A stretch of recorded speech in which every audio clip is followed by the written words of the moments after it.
Bullshit. It's the No BS Marketing Show. I'm Dave Mastovich, CEO and founder of Massolutions, the world's only no bullshit marketing firm. Clichés are clichés because more often than not, they're true. We hear buzzwords, catchphrases, slogans, clichés that are repeated over and over again. And the reason that they become part of our culture is because they're easy to understand. We can remember them and we can relate. They make an emotional impact. So they follow the tenets of successful storytelling.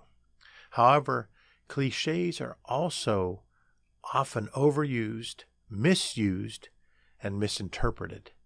One example of this ties back to when I did a recent episode of the No BS Marketing Show called The Sights and Sounds of Marketing Tied to Jerry Maguire. That's a movie from the late 90s with Tom Cruise and Cuba Gooding Jr. and others. And the movie had a number of memorable catchphrases that became part of pop culture. One of those is, "You had me at hello." "You had me at hello" was used whenever somebody was explaining something that we already got and we thought they had a great idea, and we said, "Hey, we got it. When you explained that a minute ago, we already knew what you mean, and we agree. You had me at hello." But many people hear this phrase now because it's been so long since the movie, and it's used still to this time, and they're not sure even what it means, but they'll use it. After that episode, I had a couple of our younger team members say, "I've heard that phrase a number of times and even used it myself, but wasn't sure exactly where it came from." And that's an example of a phrase that had lasted through the test of time, but people were using it without really thinking about it. That one, it works out okay because, it's not really meant to teach us something about a field or a profession. It's just a fun way to make a point. But right now there's one called "Meet Them Where They Are." Now, there's truth to this statement, meet them where they are. It's easy to understand. If I'm going to grow my business, I need to meet my customers where they are. If I'm going to tell a story or work on a political campaign or create a podcast episode, I need to meet them where they are, my target audience. I need to understand them and meet them where they are. But that cliche now becomes overused because people just say it again and again and again and again in business. I hear it so often. You need to meet them where they are. You need to meet them where they are. It's become watered down when you begin to use a cliche without even putting any substance behind it. I'm here to tell you today how to put the substance behind meet them where they are so that we can make an emotional impact with our messaging, with our marketing, with our storytelling. And what that means is looking into what meet them where they are really says. It's saying make it about them, which you've heard me say for decades. Make it about them, your target audiences. Meet them where they are. They're both saying the same thing. But the challenge is this. If we just throw the phrase out and say meet them where they are, and we haven't done the hard work behind it, it's going to water down that phrase, and it's going to make it virtually meaningless because everyone just goes, yeah, of course you want to meet them where they are.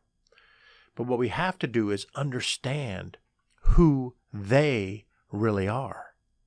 That's the first step of building this out on the meet them where they are, is doing the real drill down, the hard work, so that you have data and instincts when you're defining your target audiences.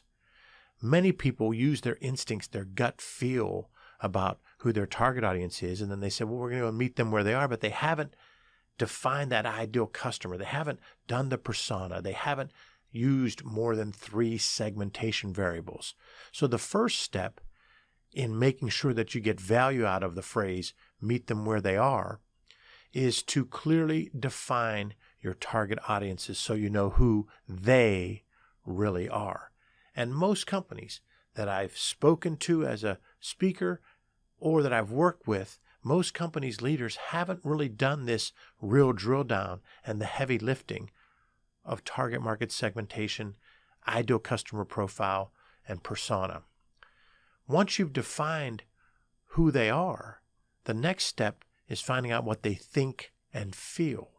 Because before you can meet them where they are, you need to know what they think and feel.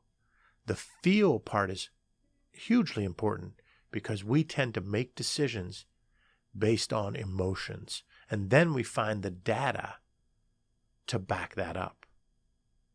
So that's what the science shows. Over time, we've made decisions based on emotion, and then we went and got the data to support those decisions. So how do you find out what they think and feel? You've now defined who they are, and you find who they really are, and you want to find out what they think and feel. You need to ask them questions in a meaningful way and listen with intent. So you decide who you're going to talk to, and you decide what questions you're going to ask them that are open-ended so they can tell you what they think and what they feel. And then you have to observe and listen and be willing to change and be willing to tweak your product or your service. So by going out and asking them what they think and feel, you're able to listen and tweak your product accordingly so you're able to meet them where they are. 68% of us feel that marketers are trying to force us to consume their content. And that happens because we haven't done these two things well. We haven't drilled down to the real customer, and we haven't found out what they think and feel. And in today's era, we're able to consume the content that we want pretty easily, and we're able to ignore the content that we don't think we want easily. And that's why that high percentage of 68% feels that most companies are trying to force them to pay attention when they want to pay attention to what they want to pay attention to. And the way that you can not be part of that lousy statistic is to first clearly define who that target audience is, and then use marketing intel, market research, to find out what they think and feel. Listen, observe, and be willing to change your product or service. Don't be stubborn. If you're going to go out and do the marketing intel and not listen, don't even bother.